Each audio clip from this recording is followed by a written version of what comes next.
18 വർഷങ്ങൾക്ക് ശേഷമാണ് മോഹൻലാൽ ചിത്രമായ ചോട്ടാ മുംബൈ തിയേറ്ററുകളിൽ വീണ്ടും എത്തിയത്.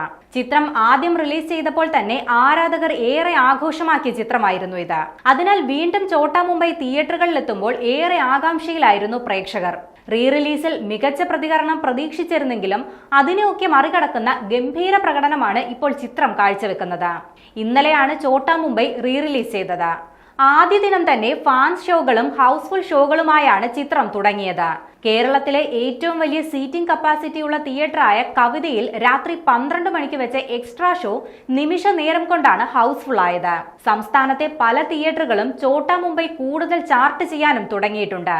പുതുതായി വരുന്ന ഓരോ സ്ക്രീനും ഷോകളും അതിവേഗമാണ് ഹൗസ്ഫുൾ ആകുന്നത്. റിലീസ് ചെയ്ത ആഴ്ചയിൽ തന്നെ ചിത്രം മികച്ച കളക്ഷൻ സ്വന്തമാക്കുമെന്നാണ് ട്രാക്കേഴ്സ് കണക്ക് കൂട്ടുന്നത്. ചോട്ടാ മുംബൈക്ക് മുൻപ് റീ റിലീസായി തിയേറ്ററുകളിലെത്തിയ സ്ഫടികം, ദേവദൂതൻ, മണിച്ചിത്രത്താഴ് എന്നീ സിനിമകളും മികച്ച പ്രകടനം കാഴ്ചവെച്ചിരുന്നു. അവയുടെ കളക്ഷൻ റെക്കോർഡുകൾ തലയും ഗ്യാങ്ങും തകർക്കുമോ എന്നറിയാനാണ് ആരാധകരുടെ ഇപ്പോഴത്തെ കാത്തിരിപ്പ്. എമ്പുരാൻ, തുടരും എന്നീ വമ്പൻ വിജയങ്ങൾക്ക് പിന്നാലെയാണ് റീ റിലീസിലൂടെ ചോട്ടാ മുംബൈയും തിയേറ്ററുകൾ കീഴടക്കുന്നത്. എമ്പുരാൻ മലയാളത്തിലെ ഇൻഡസ്ട്രി ഹിറ്റ് പദവി സ്വന്തമാക്കിയെങ്കിൽ തുടരും OTT റിലീസിന് ശേഷവും തിയേറ്ററുകളിൽ പ്രേക്ഷകരെ നേടുന്നുണ്ട്. കേരള ബോക്സ് ഓഫീസിലെ 1ാം സ്ഥാനവും തുടരും എന്ന തരുൺമൂർത്തി ചിത്രത്തിനാണ്.